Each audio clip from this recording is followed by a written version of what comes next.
बातचीत के इस सिलसिले में हम जमहूरी और बर्दाश्त वाले समाज को परवान चढ़ाने के लिए अमन और पायदार शमूलियत के साथ इज़्ज़त नफ्स, खुद शनासी और इखलाकी कदरों वाली समाजी तामीर पर यकीन रखते हैं।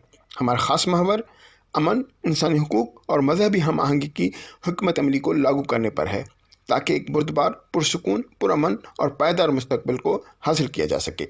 डॉक्टर संतोष कामरानी का सलाम नमस्ते। बातचीत के सिलसिले में आज हमारी एक सामع समर इश्तियाक साहिबा ने एक सवाल किया है कि क्या आप समझा सकते हैं कि अदम बर्दाश्त और गैर मसावी समाज होने से मुआशरे में जज्बाती सेहत से मुतालिक क्या बुनियादी मसाइल पैदा हो सकते हैं। इस सवाल का जवाब समझने के लिए सबसे पहले ये समझना होगा कि जहनी और जज्बाती सेहत को मुतवाज़न रखने के क्या असबाब हैं जिनकी वजह से अदम बर्दाश्त के साथ जहनी और जज्बाती सेहत के मसाइल जन्म लेते हैं। जहनी और जज्बाती सेहत पर बुनियादी तौर पर दो चीज़ें सबसे ज़्यादा असरअंदाज होती हैं, एक नफ्सियाती असबाब और दूसरे ख़ानदानी और माशरती असबाब। याद रखिए कि नफ्सियाती असबाब में खुद पसंदी यानी सेल्फ ऑब्सेशन और अना यानी ईगो वो वजूहात हैं जिनकी तरफ हर इंसान फितरी तौर पर मायल होता है। अना और खुद परस्ती मुख्तलिफ सूरतों और रंगों में ज़ाहिर होती है। ये अना और खुद परस्ती ही है जो आपको सिर्फ अपने आप तक महदूद कर देते हैं और आप दूसरे का नुक्ता नज़र समझने की कुव्वत खो देते हैं, जिसकी वजह से तनाज़ात जन्म लेते हैं, अदम बर्दाश्त आपकी ज़ात का हिस्सा बनने लगती है और हम स्ट्रेस, एंजाइटी, डिप्रेशन, एग्रेशन और पता नहीं किन किन जहनी और जज्बाती मसाइल का शिकार हो जाते हैं। दूसरी तरफ ख़ानदानी असबाब में वालिदैन का आपस का बाहमी ताल्लुक बच्चों या बच्चियों पर दायमी नकूश मुरतब करता है।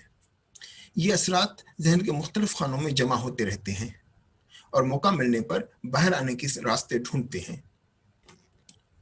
अगर किसी फ़र्द का बचपन सेहतमंद तजर्बात से आरी हो और उसके अंदर मनफी जज्बात परवरिश पाते हैं और ये मनफी जज्बात जहनी और जज्बाती मसाइल का बायस बन सकते हैं, जिसके नतीजे में आपकी शख्सियत गैर मुतवाज़न होती जाती है। मुआशरती असबाब में बेसिक नीड्स जैसे कि food, shelter, security and attachment with nears and dears की कमी आपकी शख्सियत को दरहम बरहम कर देते हैं। इसके अलावा सेहत की सहूलियात, कानून की हुक्मरानी और इंसाफ की फराहमी का न होना भी आपकी जहनी और जज्बाती सेहत को मुतासर करते हैं। तालीम की सहूलियात के साथ उसकी क्वालिटी और तालीमी मवाद भी आपकी जहनी और जज्बाती सेहत पर असरअंदाज होते हैं।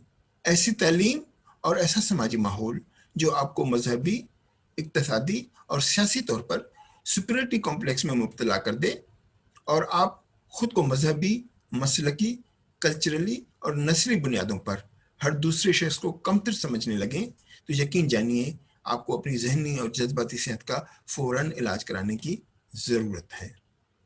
मौसर और बामना ज़िंदगी गुजारने का मरहला खुद शनासी से शुरू होता है और खुद साजी का अमल मरते दम तक जारी रहता है। खुद शनासी ये है कि मैं इंसान हूँ और इंसान में खामियां होती हैं, लिहाजा मुझ में भी खामियां हैं। दूसरों की खामियां गिनवाने से पहले अपनी खामियों से आगाही और उनका शुमार अक्लमंदी है।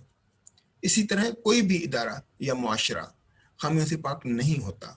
किसी इदारे या मुआशरे की खामियों को तश्त-ए-बाम करने से पहले अपने इदारे या मुआशरे की खामियों की इस्लाह खुदशनासी का दूसरा अहम मरहला है। खुदसाजी का तकाजा है कि हम बहसीत फ़र्द, इदारा या तंजीम अपनी गलतियों पर तवज्जो दें, उनको शौरी तौर पर समझने और दूर करने का सोचें। अगर हम इस उसूल पर अमल करते रहेंगे तो न सिर्फ अपने बल्कि मजमूई तौर पर मुआशरे की जहनी और जज्बाती हालत को सेहतमंद रख सकेंगे। आज के लिए बस इतना ही। आपसे गुजारिश है कि अपनी आरा कमेंट बॉक्स में दें ताकि हम आपकी तवक्कुआत के मुताबिक बातचीत को आगे बढ़ा सकें।